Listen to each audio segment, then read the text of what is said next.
അന്ന് ഹനീഫാക്ക് ആ രാത്രി ശരിക്കും ഉറക്കം കിട്ടിയില്ലായിരുന്നു. അതെ, ഉമ്മ പറഞ്ഞ കാര്യം. ഉമ്മ എന്തിനു വേണ്ടിയിട്ടാ ഉമ്മയുടെ ആങ്ങളുടെ മോളെ കൊണ്ട് എന്നെ കല്യാണം കഴിപ്പിക്കുന്നത്? ആരിഫാനെ കൊണ്ട് എനിക്ക് തീരെ താല്പര്യമില്ലാത്ത വിഷയമാണല്ലോ. വീണ്ടും എന്തിനു ഇഷ്ടമില്ലാത്ത ഒരാളെങ്ങനെ വിവാഹം കഴിക്കും? ഛേ, അന്ന് അവൻ അതാ ടേബിളിന് മുമ്പിൽ ചായക്ക് വന്നിരിക്കുന്നു. എടാ ഹനീഫ. അതെ, ഉമ്മ ബിയ്യാത്തോൻ്റെ ശബ്ദം വീണ്ടും. എന്താ? അതെ, ഈ എന്തെങ്ങനെ കനം പിടിച്ച് നിൽക്കണത്? എന്നോട് എനിക്ക് കുറച്ച് കാര്യങ്ങൾ പറയാനുണ്ട്. അത് എൻ്റെ ആങ്ങളുണ്ടല്ലോ, ഉമ്മർ ഹാജി. മൂപ്പർ എന്നോട് നമ്മൾ ചെല്ലാൻ പറഞ്ഞിക്കണ്. എന്നോടോ? എന്തിന്? അതൊന്നും എനിക്കറിയില്ല. അങ്ങോട്ട് ചെന്ന് നോക്കുക. എൻ്റെ അമ്മോനെന്ത് അല്ലേ, എനിക്കെന്താ ഒന്ന് പോയിക്കൂടെ? അമ്മാവന്മാരെ വിളിപ്പിച്ചിട്ട് വേണോ ചെല്ലാനൊക്കെ? ഇടക്കൊന്നും തലക്കൊന്നും പോയി നോക്കാലോ. ഒന്നുമില്ല, എൻ്റെ ആങ്ങളല്ലേ. എന്തോ ഉമ്മ? എന്തിനു വേണ്ടിയിട്ടാണ്? എനിക്ക് അവിടെ ഒരു ഷോപ്പിൽ തിരക്കാണ്, എനിക്ക് പോകാൻ പ്രയാസമാണ്. എന്താണ് എനിക്ക് എന്തിൻ്റെ കേടാ? ഇന്ന് ഹനീഫ ഷോപ്പ് കഴിഞ്ഞിട്ട് അല്ലെങ്കിൽ അതിനു മുമ്പ് അമ്മാവൻ്റെ വീട്ടിലേക്ക് പോകണം, തീർച്ചയായും നിർബന്ധമായിട്ടും. മനസ്സിലായല്ലോ? ശരിക്കും ഹനീഫ ഞെട്ടുകയായിരുന്നു ഉമ്മയുടെ വാശിക്കും. ഉമ്മ, സമയമുണ്ടെങ്കിൽ ഞാൻ പോയിക്കോളാം. അല്ലാതെ എന്തപ്പോ ഇത്ര ധൃതി പിടിച്ച് എന്നോട് ചെല്ലാൻ പറഞ്ഞത്? അതൊന്നും എനിക്കറിയില്ല. ആരിഫ ഷോപ്പിൽ വരുന്നുണ്ടല്ലോ, എന്തെങ്കിലും ഉണ്ടെങ്കിൽ അവളോട് പറഞ്ഞാൽ പോരെ? ആരിഫ ഷോപ്പിന് വന്നാലും ഇല്ലെങ്കിലും അതൊന്നും നീ നോക്കേണ്ട ആവശ്യമില്ല. നീ അമ്മാവൻ്റെ അടുത്തേക്ക് ചെല്ലുന്നെ വേണം. മനസ്സിലായല്ലോ? ഉമ്മയുടെ വാശിക്ക് അതാ ഹനീഫ എന്ത് ചെയ്യണമെന്നായിപ്പോയി. ഉമ്മാക്ക് ആദ്യമേ ആഗ്രഹം അത് ആരിഫയെ വിവാഹം കഴിക്കണം എന്നുള്ളതാണ്. പക്ഷേ എനിക്ക് താല്പര്യമില്ലാത്ത വിഷയത്തിന് ഉമ്മ എന്താ? ഒരു പെങ്ങളെ സ്ഥാനത്ത് ഞാൻ അവളെ കണ്ടിട്ടുള്ളൂ. പിന്നെയെന്ന് വെച്ചാൽ അവളുടെ സ്വഭാവം അത്ര അങ്ങ് പോരാ. ഒരു കുശുമ്പും കുന്നായ്മയും. ഉമ്മയോടൊരു വാക്ക് പറയും, എന്നോടൊരു വാക്ക്, അങ്ങനെയാണ്. സത്യം പറഞ്ഞാൽ റസിയെ എൻ്റെ ഷോപ്പിലേക്ക് ഞാൻ അവളെടുത്തത് ഒരിക്കലും അവൾക്ക് തീരെ പറ്റിയിട്ടില്ല. പിന്നെ ഉമ്മാൻ്റെ പണിയാണ് ആരിഫയും കൂടി കയറ്റാൻ പറഞ്ഞത്. ആരിഫാനെ കയറ്റിക്കൂടെ നിനക്ക് ഷോപ്പിലേക്ക് എന്നൊക്കെ പറഞ്ഞത് വേണ്ടില്ലാത്ത പരിപാടിയായിരുന്നു. ആരിഫയാണെങ്കിൽ സമയത്തിനും കാലത്തും വരൂല, വർക്ക് മുഴുവൻ ചെയ്ത് തീർക്കൂല. അവൾക്കൊരു അധികാരമാണ് ഞാൻ അവളുടെ അമ്മായിൻ്റെ മോനാണ് എന്നുള്ളത്. ഹേയ്, ആ നിലക്കൊന്നല്ല. എല്ലാവരും തുല്യ രീതിയിൽ ഞാൻ കാണുള്ളൂ. കൂടുതൽ ജോലി ചെയ്യുന്നവർക്ക് കൂടുതൽ ഞാൻ പ്രതിഫലം നൽകും. അതെ ഹനീഫ ചെയ്യുള്ളൂ, അതിനപ്പുറത്തായിട്ട് ഞാനൊന്നും ചെയ്യില്ല. അന്നതാ ഷോപ്പിലേക്ക് ഹനീഫ എത്തി. എന്നാൽ റസിയ പതിവ് പോലെ തന്നെ നേരത്തെ എത്തി. കാര്യങ്ങളെല്ലാം തുടങ്ങിയിട്ടുണ്ട്. അന്നും ആരിഫ ലേറ്റാണ്. ഉമ്മ പറഞ്ഞ കാര്യത്തിനെക്കുറിച്ച് ഹനീഫ ഓർത്തു. ഇന്ന് അമ്മാവൻ്റെ വീട്ടിൽ പോകാതെ നീ വരേണ്ട എന്ന് പറഞ്ഞത് ഉമ്മാക്ക് എന്തിൻ്റെ കേട്? ഞാനിപ്പോൾ എന്ത് കാര്യത്തിന് അവിടെ പോകുന്നത്? അല്ലെങ്കിൽ എന്നെ കാണുമ്പോൾ മൂപ്പർക്ക് ഓരോ വർത്താനാണ്. എനിക്ക് സത്യം പറഞ്ഞാൽ തീരെ താല്പര്യമില്ല, തീരെ ഇഷ്ടമല്ല അമ്മാവനെ കാണുന്നത് തന്നെ. കാരണം ഉമ്മയുടെ ആങ്ങളൊക്കെ ശരി തന്നെയാണ്, ചിലപ്പോൾ ഓരോ കുത്തിക്കൊണ്ടൊരു സംസാരമാണ്. ആ ഒരു സംസാരം തീരെ എനിക്ക് പറ്റൂല. അന്ന് അതാ ആരിഫ വന്നിട്ടില്ലായിരുന്നു ഷോപ്പിലേക്ക്, കണ്ടില്ലേ? എന്നിട്ട് പണത്തിന് വേണ്ടിയിട്ട് അവൾ കൂടുതലായിട്ട് എന്നെ ഓരോന്ന് പറയുകയും ചെയ്യും. ഇന്ന് വന്നിട്ടില്ല. ഇന്നും പതിവ് പോലെ റസിയ വന്നിട്ടുണ്ട്. റസിയ, അവൻ വിളിച്ചു. ആ, എന്താ മുതലാളി? മതി ജോലി, ഇന്നൊരുപാട് എടുത്തില്ലേ, ഇനി മതി, നിർത്തിയേക്ക്. നീ നിർത്താതെ ജോലി ചെയ്യുമ്പോഴേ എനിക്കൊരു വിഷമം തോന്നുകയാണ്. ഒരു ലിമിറ്റിന് പാകത്തിനൊക്കെ മതി. നീ കൂടുതലായിട്ട് ജോലി ചെയ്ത് ബുദ്ധിമുട്ടേണ്ട ആവശ്യമില്ല. ഇന്നാ നിനക്കുള്ള രൂപ. അങ്ങനെ അതാ അന്നും അവൻ അവൾക്ക് കുറച്ചധികം പണം കൊടുത്ത് അവളെ പറഞ്ഞയക്കുന്നു. എല്ലാം വളരെയധികം വൃത്തിയായിട്ടും കൃത്യമായിട്ടും അവൾ ചെയ്യുമായിരുന്നു. അന്ന് ഷോപ്പ് കഴിഞ്ഞ ശേഷം അവന് തോന്നുകയാണ്, ഇന്ന് അമ്മാവൻ്റെ വീട്ടിലേക്ക് പോകേണ്ട ദിവസമാണ്. ആ ആരിഫയെ കാണുന്നത് എനിക്ക് ദേഷ്യമാണ്. എന്താന്നില്ലേ? പക്ഷേ ഉമ്മ പറഞ്ഞിട്ടുണ്ട്, ഇന്ന് അമ്മാവൻ്റെ വീട്ടിലേക്ക് ചെല്ലാൻ പറഞ്ഞിട്ടുണ്ട് നിന്നോട്. എന്തിനാണാവോ? അങ്ങനെ അതാ മനമില്ല മനസ്സോടു കൂടെ അന്ന് ഹനീഫ അമ്മാവിൻ്റെ വീട്ടിലേക്ക് പോകുന്നു. അല്പസമയത്തെ യാത്രയ്ക്ക് ശേഷം അമ്മാവിൻ്റെ വീടെത്തി. ആ മോനെ ഹനീഫ, നീ വന്നോ? അതെ. എന്തിനാ എന്നോട് വരാൻ പറഞ്ഞത്? അല്ല മോനെ, ഈ എൻ്റെ പെങ്ങളെ മോനാണ്, അല്ലാതെ അന്യരൊന്നല്ലല്ലോ. നീ എന്തപ്പോൾ, നിനക്ക് ഇങ്ങോട്ട് ഉള്ള വഴിയൊക്കെ മറന്നുല്ലേ? ആ പിന്നെ ഒരു കാര്യം പറയാണ്ട് എനിക്ക്. അതായത് എന്താണെന്ന് വെച്ചാൽ, ആരിഫ് പറയുന്നുണ്ട് നീ അവിടെ ജോലിക്ക് കയറിയിട്ട് അവൾക്ക് കറക്റ്റ് രീതിയിൽ പൈസയും കാര്യങ്ങളൊന്നും കൊടുക്കുന്നില്ല, മറ്റേ ജോലിക്കാരിക്കാണ് കൂടുതൽ കൊടുക്കുന്നുണ്ട് എന്നൊക്കെ പറഞ്ഞു കേട്ടല്ലോ. ശരിക്കും അമ്മാവൻ്റെ ആ വാക്കുകൾ കേട്ട് ഒന്ന് ഞെട്ടി ഹനീഫ. എന്താ അമ്മാവ് നിങ്ങളീ പറയുന്നത്? ഞാൻ എല്ലാവർക്കും കറക്റ്റ് രീതിയിൽ തന്നെ കൊടുക്കുന്നത്. അതായത് അവൾ വളരെ ലേറ്റായി വന്നിട്ട് പോലും അവൾക്ക് ഞാൻ കറക്റ്റ് ശമ്പളം കൊടുത്തിട്ടുണ്ട്. പിന്നെ മറ്റേ കുട്ടി കുറച്ച് കൂടുതൽ ജോലി ചെയ്യുന്നുണ്ട്, വീണ്ടും സമയം കൂടുതൽ എടുക്കുന്നത് കൊണ്ട് ഞാൻ അവൾക്ക് കുറച്ചധികം കൂട്ടി കൊടുത്തു എന്നുള്ളത് നേര് തന്നെയാണ്. പിന്നെ കൊടുക്കേണ്ടത് തന്നെയല്ലേ. ആ ആയിക്കോട്ടെ, അത് ആങ്ങളെയും പെങ്ങളും മക്കളാകുമ്പോൾ അങ്ങോട്ടും ഇങ്ങോട്ടും തല്ലും പൊടിയും നായട്ടൊക്കെ ഉണ്ടാവും, പറഞ്ഞിട്ട് കാര്യമില്ല. മോനെ ഞാൻ എന്നെ വിളിപ്പിച്ചത് അതുകൊണ്ടൊന്നല്ല. എന്നാൽ ആരിഫ നാണത്തോടു കൂടി അത് കേൾക്കുന്നുണ്ടായിരുന്നു. എന്നാൽ ആരിഫയുടെ ഉമ്മ പറയുന്നു, എടി പെണ്ണെ, പിന്നെ വല്ലാതെ കൊഞ്ചണ്ട, എന്താ ബാപ്പ പറയണ നോക്കുക. ഉമ്മ എന്നാലും എന്നാ ഈ ചായ കൊണ്ടേ കൊടുത്തേ. ഇയ്യേ. 2 പേർക്കുമുള്ള അതാ ചായ ഗ്ലാസുമായി ആരിഫ അങ്ങോട്ട് വരുന്നു. പെട്ടെന്ന് അതാ ഹനീഫ് അത് കാണുന്നു. മോള് ചായ കൊണ്ടുവന്നോ? കൊടുക്കടി ഓൻക്ക്. അങ്ങനെ അതാ അവൻ്റെ മുമ്പിൽ നാണത്തോടെ അവൾ ചായ കൊടുക്കുന്നു. ഇക്ക ഇത് ചായ. നാണത്തോടെ അവൾ അവനെ നോക്കി. ഞാനിപ്പോൾ വിളിപ്പിച്ച് എന്താന്ന് വെച്ചാലേ, മോൻ ചായ കുടിക്കേ. കുടിക്കാം. അവൾ നാണത്തോടെ അകത്തേക്ക് പോവുകയും ചെയ്തു. ആരിഫാൻ്റെ കല്യാണം നോക്കുന്നുണ്ട്. അപ്പോൾ ഇനി പുറത്തുനിന്ന് ഒരാളെ കണ്ടുപിടിക്കാൻ എന്നെക്കൊണ്ടാവൂല. ഞമ്മക്ക് വിശ്വസ്തരായ എന്നാലോ അത്യാവശ്യം സ്വത്തും സമ്പത്തുള്ളവർക്ക് തന്നെ കെട്ടിച്ച് കൊടുക്കണം എന്നാണ് എൻ്റെ ആഗ്രഹം. നിങ്ങൾ പിന്നെ ഉള്ളവരാണല്ലോ, വേറെ പുറത്തുനിന്ന് തരേണ്ട ആവശ്യമില്ല. പിന്നെ ആരിഫാക്കാണെങ്കിൽ എന്നോട് കുറച്ചൊരു മുഹബത്ത് ഉണ്ട് താനും അല്ലേ. അപ്പം പിന്നെ ഞമ്മക്കൊന്നും ആലോചിക്കണ്ട. എന്തേ, മോൻക്ക് സമ്മതല്ലേ? ശരിക്കും ഹനീഫ് ഞെട്ടി. അവൻ ചായ കുടിച്ച് ആ ഗ്ലാസ് അവിടെ വെക്കുമ്പോൾ പറഞ്ഞു, എൻ്റെ അമ്മാവ, ആദ്യം നിങ്ങൾ പറഞ്ഞത് ഓക്കെ, സാലറിയുടെ കാര്യം. അവൾ കറക്റ്റ് സമയത്തിന് വന്നാലും എക്സ്ട്രാ ജോലി ചെയ്താലും അവൾക്ക് ഞാൻ പണം കൂട്ടി കൊടുക്കും. പക്ഷേ രണ്ടാമത് പറഞ്ഞ കാര്യം, അതായത് കല്യാണക്കാര്യത്തെക്കുറിച്ച്, അതിനെനിക്ക് താല്പര്യമില്ല. ശരിക്കും അമ്മാവൻ ഞെട്ടുകയായിരുന്നു. എന്താണ് നീ പറയുന്നത്? നീ എൻ്റെ പെങ്ങളെ മോനല്ലേ, നിന്നെയൊക്കെ ഞാൻ എത്ര എടുത്തു വളർത്തിയതാ, ഇപ്പം നീ എന്നോട് ഇങ്ങനെ പറയാണോ? അമ്മവാ, ഞാനും അവളും തമ്മിൽ ആങ്ങളെ പെങ്ങൾ ബന്ധമാണ്. ആ ഒരു ബന്ധം എന്നും നിലനിർത്തണമെങ്കിൽ ഒരിക്കൽ പോലും വിവാഹബന്ധം അതിലേക്ക് കൊണ്ടുവരരുത്. വിവാഹബന്ധം കൊണ്ടുവന്നു കഴിഞ്ഞാൽ ആ ബന്ധം തകർന്നു കഴിഞ്ഞാൽ 2 കുടുംബങ്ങളായിരിക്കും തകരുക. ഈ ഒരു രീതിയിൽ പോയാൽ മതി. മോനെ, എടാ, ഞാൻ നിന്നോടുള്ളൊരു ഇഷ്ടം കൊണ്ടാണ്. നിനക്കെന്തായാലും താല്പര്യക്കുറവ്? എന്താ ആരിഫാക്കൊരു കുറവുള്ളത്? ആരിഫാക്കൊരു കുറവുണ്ടായിട്ടില്ല. ആരിഫയുമായുള്ള ബന്ധം അല്ലെങ്കിൽ എൻ്റെ അമ്മാവനുമായുള്ള ബന്ധം എന്നും തുടരുവാൻ വേണ്ടിയിട്ട് മാത്രമാണ് ഞാൻ ഇതിൽ നിന്ന് പിന്മാറുന്നത്. ഒരു പക്ഷേ ഇത് ഞാൻ കൂട്ടി യോജിപ്പിക്കുകയാണെങ്കിൽ, ഈ വിവാഹം നടക്കുകയാണെങ്കിൽ ഒരിക്കൽ പോലും നമ്മൾ തമ്മിൽ സ്നേഹബന്ധത്തിലാവില്ല, എന്തെങ്കിലും പ്രശ്നം ഉണ്ടാകും. പിന്നെ 2 കുടുംബങ്ങളായിരിക്കും തകരുക. മോനെ, നീ അതിനെക്കുറിച്ചൊന്നും പറയണ്ട. ആരിഫാൻ ഇഷ്ടമില്ലെങ്കിൽ ഞാൻ അത് നിർബന്ധിക്കുന്നില്ല. അമ്മാവ, ഒരിക്കലും ഞാൻ അതിന് താല്പര്യപ്പെടുന്നില്ല. എൻ്റെ പെങ്ങളുടെ സ്ഥാനത്ത് ഞാൻ അവളെ കണ്ടിട്ടുള്ളൂ. പിന്നെ ആദ്യം പറഞ്ഞ കാര്യം അത് ഞാൻ കൂട്ടിക്കൊടുത്തോളാം, പൈസയൊക്കെ, അതിനൊന്നും കുഴപ്പമില്ല. എന്നാൽ അത് കേട്ടപ്പോൾ അമ്മാവൻ്റെ മുഖം വല്ലാതെയായി. ഓനിപ്പോൾ ഞാൻ എടുത്ത് വളർത്തിയതപ്പോൾ ഓന് ഷോപ്പും കാര്യങ്ങളും വലിയ ഓഫീസും ഇതൊക്കെ ആയപ്പോൾ ഓനിപ്പോൾ നമ്മളെ മോളൊന്നും പറ്റാതായി. മോനെ, നീ പോവുകയാണോ? പെട്ടെന്ന് അതാ ആരിഫയുടെ ഉമ്മ അങ്ങോട്ട് വന്നു. അതെ അമ്മായി, ഞാൻ പോട്ടെ, ഞാൻ പിന്നെ വരാം. എന്നാൽ അതാ ഹനീഫ് അവിടെ നിന്ന് ഇറങ്ങിപ്പോകുന്നത് ഒട്ടും അവൾക്ക് പറ്റിയില്ല. ആരിഫ് പറഞ്ഞു, ബാപ്പ ഇപ്പം എന്തായി? എന്താ മോളെ നീ പറയുന്നത്? നിൻ്റെ ഇഷ്ടത്തിനാണ് ഇപ്പോൾ ഓനെ വിളിപ്പിച്ചത്. ഞാൻ ഓനെ വിളിപ്പിച്ചിട്ട് കാര്യങ്ങളൊക്കെ പറഞ്ഞതൊക്കെ ഇപ്പം എന്തായി? അവന് നിന്നോട് താല്പര്യമില്ല, മനസ്സിലായല്ലോ. എന്നാൽ ആരിഫൊക്കെ ദേഷ്യമാണ് വന്നത്. അതെങ്ങനെ താല്പര്യം ഉണ്ടാകുക? ഷോപ്പിൽ മറ്റൊരുത്തുണ്ട്, റസിയ. ഹോള് മതിയല്ലോ എല്ലാത്തിനും. അവൾ കഴിഞ്ഞിട്ടേ ഉള്ളൂ എന്നോട് വരെ സ്നേഹം. സ്വന്തം ചോരയോട് സ്നേഹമില്ല, വേറെ ഏത് അന്യ പെണ്ണുങ്ങളോടാണ് അവൻക്ക് സ്നേഹം. മോളെ, നീ ഒന്നും മിണ്ടാതിരിക്കേ. ഓൻ്റെ മനസ്സിൽ അങ്ങനെ ഉണ്ടെങ്കിൽ അതങ്ങ് നടത്തി കൊടുക്കാനല്ലേ വേണ്ടത്. ഞാനിപ്പോൾ നിങ്ങളൊക്കെ നിർബന്ധം കൊണ്ടാണ് ഞാനെതിരെ നിന്നത്.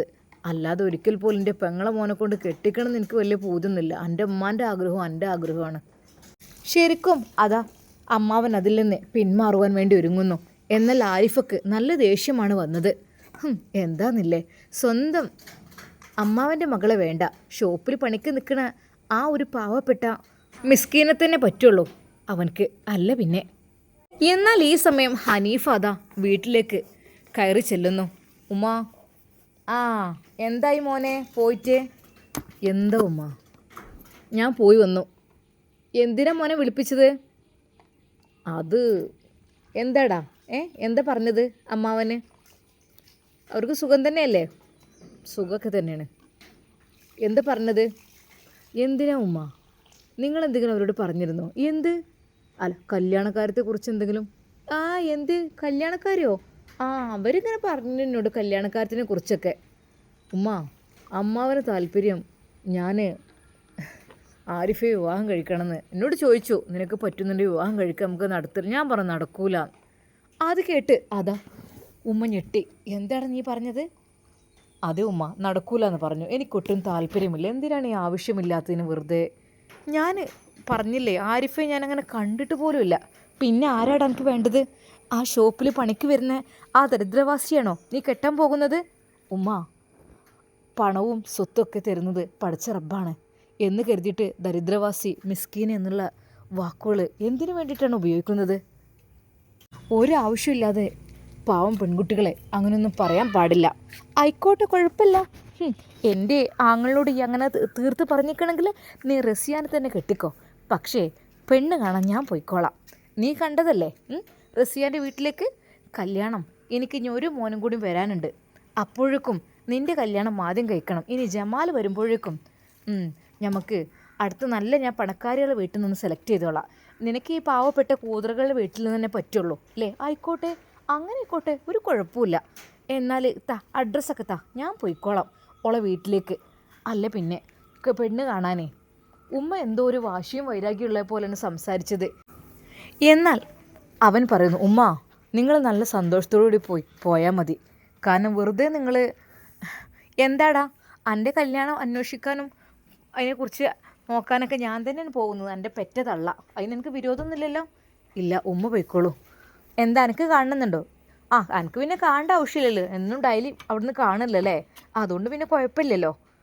ഉമ്മ, ഞാൻ വേണ്ടാത്ത രീതിയിലൊന്നും കണ്ടിട്ടില്ല. എനിക്ക് അവളെ സ്വഭാവം കാര്യങ്ങളും ഇഷ്ടപ്പെട്ടപ്പോൾ ഞാൻ ഉമ്മയോട് ഒന്ന് പറഞ്ഞു എന്നത് മാത്രം. ആയിക്കോട്ടെ, ഞാൻ കാണാൻ പോയിക്കോളാം നാളെ തന്നെ കേട്ടോ. അതെ, റസിയയെ പെണ്ണ് കാണാൻ അതാ ഹനീഫയുടെ ഉമ്മ പുറപ്പെടുവാൻ വേണ്ടി തയ്യാറാവുകയാണ്. എന്തൊക്കെ തന്നെയാലും വേണ്ടില്ല, പെണ്ണ് കാണാൻ പോകുന്നേ. ഉമ്മ, നമുക്ക് ഒരുമിച്ച് പോകാം. വേണ്ട, നീ കണ്ടതല്ലേ പല പ്രാവശ്യം. ഞാൻ പോയിക്കോളാം പെണ്ണ് കാണാൻ. എന്താ ഞാൻ പോയാൽ പെണ്ണ് കണ്ടുവരാൻ എനിക്ക് പറ്റൂലേ? സത്യം പറഞ്ഞ ഹനീഫക്ക് ടെൻഷൻ തോന്നി. എന്നാലും വേണ്ടില്ല, ഉമ്മ പോയിക്കോട്ടെ, പറയാനുള്ളതൊക്കെ പറഞ്ഞോട്ടെ വന്നോട്ടെ. അല്ലെങ്കിൽ ഉമ്മ ഒരു സുഖം അവൾക്ക് കൊടുക്കില്ല, അത് നന്നായിട്ടറിയാം. അങ്ങനെ അതാ പിറ്റേ ദിവസം ഉമ്മ അവളെ പെണ്ണ് കാണാൻ വേണ്ടി പോകുന്നു. ആ, പിന്നെ എൻ്റെ മോന് പിന്നെ കുട്ടിയെ കണ്ട സ്ഥിതിക്ക് ഞാനല്ലേ വീടൊക്കെ കാണാത്തത്. പിന്നെ കുട്ടിയെ ശരിക്കും ഞാൻ കണ്ടിട്ടില്ല. കാണാൻ കണ്ടക്കണേ എന്ന് കരുതിയിട്ട് ശരിക്കൊന്ന് കാണണമെന്ന് വിചാരിച്ചിട്ട് തന്നെയാണ് ഞാൻ വന്നത്. ആ, നിങ്ങൾ കയറിയിരിക്കി എന്നൊക്കെ പറഞ്ഞ് അതാ അവളുടെ ഉമ്മയും ഉപ്പയും അവരെ സ്നേഹത്തോടെ വരവേൽക്കുന്നു. ഇരിക്കിട്ടോ, ഉള്ള സ്ഥലത്തൊക്കെ നമ്മളെ വീടും കൂടെയൊക്കെ പറ്റ ചെറുതാണ്. അതിനിപ്പോൾ എന്താ, ആൺകുട്ടിയൊക്കെ പോരാന്ന് തോന്നിക്കഴിഞ്ഞാൽ ഓല് വീടും പറമ്പൊന്നുമല്ലല്ലോ നോക്കുക. ഓല് പെണ്ണ് കുറച്ച് മൊഞ്ചത്തിയാണെങ്കിൽ അതന്നെ ഓല് നോക്കുള്ളൂ, വേറൊന്നുമല്ല. അപ്പോഴേക്കും അതാ അവൾ ചായയുമായി ഉമ്മയുടെ അരികിലേക്ക് വരുന്നു. ആ, പേര് റസിയാന്നല്ലേ? ആ, അതെ. അല്ല, എൻ്റെ മോൻ ഹനീഫാനായിട്ട് എന്ന് തുടങ്ങിയതാടി ഈ സ്നേഹം ഇഷ്ടമൊക്കെ? ശരിക്കും അത് കേട്ട് അവൾ ഞെട്ടി. അത് ഉമ്മ, ആ എന്തായാലും ആട്ടെ, കല്യാണം നടത്തുക, ഞാൻ പറഞ്ഞിട്ട് കാര്യമില്ലല്ലോ. ആ, ഞാൻ ഒരു കാര്യം പറഞ്ഞുതരാം. അപ്പോഴേക്കും ബാപ്പ അങ്ങോട്ട് വന്നു. നിങ്ങൾക്ക് എന്തെങ്കിലും ചോദിക്കാനും പറയാനുണ്ടെങ്കിൽ? എനിക്കൊന്നും ചോദിക്കാനും പറയാനുമില്ല, ഒരേ ഒരു കാര്യമേ ഉള്ളൂ. ഏതായാലും എൻ്റെ മോന് റസിയെ ഇഷ്ടപ്പെട്ട സ്ഥിതിക്ക് എനിക്ക് കാര്യങ്ങൾ കുറച്ച് ചോദിക്കാണ്ട്. അതായത് ഒന്നുമല്ല,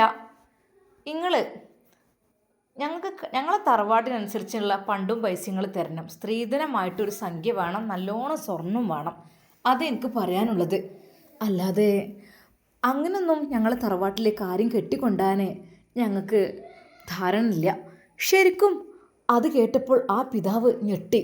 അത് ഓൾ എപ്പോഴെങ്കിലും തുന്നൽ ജോലി ചെയ്തുണ്ടാക്കിയ ആ ഒരു പണവും, പിന്നെ എനിക്കിപ്പോൾ പഴയ പോലെ പോകാനും വയ്യ ജോലിക്കൊന്നും.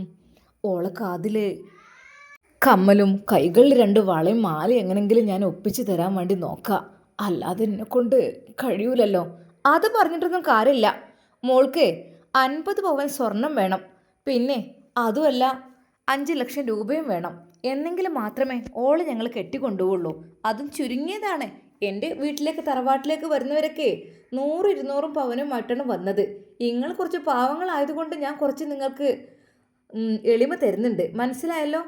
ശരിക്കും അത് കേട്ട് ആ പിതാവ് ഞെട്ടിപ്പോവുകയാണ് ചെയ്തത്. അതെ, 5 ലക്ഷം രൂപയും 50 പവനെന്നൊക്കെ പറഞ്ഞാൽ എങ്ങനെ ഞാൻ ഉണ്ടാക്കുക എനിക്കറിയുന്നില്ല. എന്നാൽ അതാ റസിയ അത് കേട്ട് പറയുന്നു, ബാപ്പാ അവർ വാശി പിടിക്കുകയാണെങ്കിൽ ഞാനിതിൽ നിന്ന് പിന്മാറുന്നു. വേണ്ട വേണ്ട മോളെ, നല്ലൊരു ചെക്കനാണ്. ആ ചെക്കനെ നമ്മൾ വിട്ടുകൊടുക്കാൻ വിചാരിക്കുന്നില്ല. ചെക്കനെ ആലോചിക്കുമ്പോൾ നമുക്ക് അത് നല്ലൊരു കിട്ടലാണ്. പക്ഷേ ആ ഉമ്മ പെട്ടെന്ന് പറഞ്ഞു, ഞാൻ ഒരു കാര്യം പറയാം. ഈ ഒരു കാര്യം ഹനീഫ് ഒരിക്കലും അറിയരുത്. കാരണം അവൻ്റെ ഇഷ്ടത്തിന് ഞാൻ നിന്ന് കൊടുക്കുന്നുണ്ട് എൻ്റെ വീട്ടിലേക്ക് കല്യാണം കഴിച്ച് കൊണ്ടുവരാൻ. പക്ഷെ ഹനീഫ് അറിയരുത്. അതേ എനിക്ക് പറയാനുള്ളൂ. മനസ്സിലായല്ലോ? ഹനീഫ് അറിഞ്ഞു കഴിഞ്ഞ് ഇത് പ്രശ്നമാക്കുകയാണെങ്കിൽ ഒരിക്കൽ പോലും ഈ കല്യാണം നടത്താൻ ഞാൻ സമ്മതിക്കൂല. അതിന് നിങ്ങൾക്ക് എൻ്റെ മകനെ ഹനീഫയെ മരുമകനായിട്ട് വേണമെന്നുണ്ടെങ്കിൽ ഒരിക്കലും ഈ കാര്യം, ഞാൻ സ്ത്രീധനവും പൊന്നും ചോദിച്ച കാര്യം ഹനീഫ് അറിയരുത്. മനസ്സിലായല്ലോ? ശരിക്കും അതാ അവളുടെ ഉപ്പ തലയാട്ടി, ഇല്ല ഞാൻ പറയൂല, പറയാനേ പാടില്ല. പിന്നെ നിങ്ങളെ മോളോടും പറഞ്ഞു കൊടുത്തേക്ക്, പെണ്ണുങ്ങളോടും പറഞ്ഞു കൊടുത്തേക്ക്, ഇതിനെക്കുറിച്ചൊന്നും ഇനി ഇവിടെ സംസാരിക്കേണ്ട. ഞാൻ പറഞ്ഞ പൊന്നും പൈസയും കണക്കിന് കിട്ടണം. അതും കല്യാണത്തിന് ഡേറ്റിന് മുമ്പ് തന്നെ വേഗം അതൊക്കെ റെഡിയാക്കി വെച്ചോളി. എന്നാൽ മാത്രമേ അതെ ഞങ്ങൾ വീട്ടിലേക്കുള്ള കെട്ടിക്കൊണ്ടാൻ പറ്റുള്ളൂ. അല്ലാതെ പണ്ടും പൈസയൊന്നും ഇല്ലാതെ വന്നു കഴിഞ്ഞാലേ ഓൾക്ക് വെറും ഒരു വേലക്കാരിയുടെ സ്ഥാനമായിരിക്കും. മനസ്സിലായല്ലോ? അതെ, തൻ്റെ മകളെ കെട്ടാൻ പോകുന്ന ഹനീഫയുടെ ഉമ്മയുടെ വാക്കുകൾ കേട്ട് ആ പിതാവാകെ തകർന്നു പോയി. എന്നാൽ അവർ പോയതിനു ശേഷം അതാ റസിയ ഉപ്പയുടെ അരികിലേക്ക്, ഉപ്പ എന്ത് നിങ്ങളെ കണ്ണുമുഖം വല്ലാണ്ടിരിക്കണേ? ഒന്നുമില്ല മോളെ. ഉപ്പ സ്ത്രീധനത്തിൻ്റെയും സ്വർണത്തിൻ്റെയും കാര്യം വിചാരിച്ചിട്ടാണോ? ഞാൻ പറഞ്ഞല്ലോ ഉപ്പ, അതൊക്കെ അവർ ചോദിക്കുകയാണെങ്കിൽ ഒരിക്കലും ഈ കല്യാണം വേണ്ടാന്ന്. ഞാനിതിൽ നിന്ന് ഒഴിഞ്ഞു മാറിക്കോളാം ഉമ്മ. ഉപ്പ അതെ മോളെ, നല്ലൊരു ബന്ധമായിരുന്നു അല്ലേ? കിട്ടിയാലൊക്കെ കഴിച്ചില്ലായിരുന്നു. നല്ല പയ്യനുമാണ് ഓനെക്കുറിച്ച് പറയുകയാണെങ്കിൽ ഒരു ദുസ്വഭാവം ഇല്ലാത്ത നല്ല മോനാണ്. പഠിപ്പും വിദ്യാഭ്യാസവും ഉണ്ട്, ദീനുണ്ട്, പിന്നെ ചില ആവശ്യത്തിന് എല്ലാം ഉള്ളൊരു ചെക്കന്, നല്ല മൊഞ്ചനുമാണ്. അതെ, റസിയക്കും തന്നെ തൻ്റെ പ്രിയപ്പെട്ട ഹനീഫ്ക്ക് ഒഴിവാക്കുക എന്ന് പറഞ്ഞപ്പോൾ വല്ലാത്ത സങ്കടം തോന്നി. പക്ഷേ കണക്കിലേറെ സ്വർണവും പണവും പറഞ്ഞു കഴിഞ്ഞാൽ എൻ്റെ ബാപ്പ, സുഖമില്ലാത്ത ബാപ്പ അതെങ്ങനെ എടുത്തു കൊടുക്കും എന്നറിയുന്നില്ല. ആകപ്പാടെ വിഷമത്തിലായി റസിയ. എന്നാൽ ആ പിതാവ് ഒന്നും പറഞ്ഞില്ല. കാരണം ഹനീഫയോട് ഈ കാര്യമൊന്നും പറയരുത്, ഞാൻ സ്ത്രീധനവും സ്വർണവും വേണമെന്ന് പറഞ്ഞതിനെക്കുറിച്ച് ഹനീഫയോട് പറയരുതെന്ന് അവളുടെ ഉപ്പയോട് പറഞ്ഞപ്പോൾ ആ ഉപ്പ മൗനം പാലിക്കുകയായിരുന്നു. പിന്നീട് അത് എന്ത് വന്നാലും വേണ്ടിയില്ല, കുറച്ച് പണ്ടും പൈസയും ഒപ്പിച്ച് കണ്ട് കൊടുക്കണം ആ തള്ളൻ്റെ കയ്യിൽ. എങ്കിൽ മാത്രമേ എൻ്റെ കുട്ടിക്ക് നല്ലൊരു ജീവിതം, അവൾ ആഗ്രഹിച്ച നല്ലൊരു മോനാണ്. പക്ഷെ അവൻ അറിയരുതെന്ന് പറഞ്ഞേക്കണേ. എന്ത് കാര്യത്തിനാണ് ഇങ്ങനെയൊക്കെ? തള്ളക്ക് എന്തിനായിരിക്കും പണത്തിൻ്റെ ആവശ്യം? എന്നാലും വേണ്ടില്ല. തൻ്റെ മകളുടെ മനസ്സിൽ ആഗ്രഹം ഉണ്ടായിരുന്നു. അതെ, ഞാൻ എത്ര കഷ്ടപ്പെട്ടാലും ബുദ്ധിമുട്ടിയാലും എൻ്റെ മോളുടെ മനസ്സിലെ ആഗ്രഹം സാധിപ്പിച്ചു കൊടുക്കണം എന്ന് തന്നെയാണ് ആ പിതാവും വിചാരിച്ചത്. എന്നാൽ അവൾ ചോദിക്കുന്നു, ബാപ്പാ നിങ്ങൾ ടെൻഷൻ ആവേണ്ട, അത് ഈ വിവാഹത്തിൽ നിന്ന് പിന്മാറാൻ ഞാൻ തയ്യാറാണ്. കാരണം എൻ്റെ ഉപ്പാക്ക് ഒരുപാട് സ്വത്തും സമ്പത്തും കൊടുക്കാനില്ലെന്ന് എനിക്കറിയാം. അതുകൊണ്ട് തന്നെ ഞാൻ ഇതിൽ നിന്ന് പിന്മാറാൻ വേണ്ടി തയ്യാറായിക്കോളാം കേട്ടോ ഉപ്പ. റസിയുടെ വാക്കുകൾ കേട്ട് ആ പിതാവ് അവളെ നെഞ്ചോട് ചേർത്തു. മോളെ, എന്നാലും വേണ്ടേ എൻ്റെ കുട്ടീനെ കെട്ടിച്ച് വിടുക? അപ്പോൾ കെട്ടിക്കുമ്പോൾ നല്ല ഹയറായ കുട്ടികളെ കൊണ്ട് കെട്ടിക്കാനല്ലേ നല്ലത്? ഓനിപ്പോൾ എല്ലാം കൊണ്ടും നല്ലൊരു മോനാണ്. അതെ ഹനീഫ, ഇനി അതുപോലുള്ള ചെക്കന്മാരൊക്കെ കിട്ടാൻ പ്രയാസമാണ് മോളെ. കുറച്ച് പൊന്നും പണ്ടും കൊടുക്കേണ്ടി വന്നാലും എൻ്റെ കുട്ടിയെ ഞാൻ ഓനെക്കൊണ്ട് തന്നെ കെട്ടിക്കാൻ തീരുമാനിക്കുകയാണ്. അതെ, റസിയുടെ പിതാവിൻ്റെ വാക്കുകൾ കേട്ടപ്പോൾ അവളുടെ മനസ്സ് നിറഞ്ഞു, കണ്ണുകൾ നിറഞ്ഞു. റബ്ബേ അല്ലാ. അങ്ങനെ അതാ നമ്മുടെ റസിയയുടെയും ഹനീഫയുടെയും വിവാഹം ഉറപ്പിക്കുകയാണ്. ഇൻഷാ അല്ലാ നമുക്കിതിൻ്റെ ബാക്കി ഭാഗം പിന്നീട് കാണാം. അതുവരേക്കും എല്ലാവർക്കും അസ്സലാമു അലൈക്കും വറഹ്മത്തുള്ളാഹി തആല വബറകാതുഹു.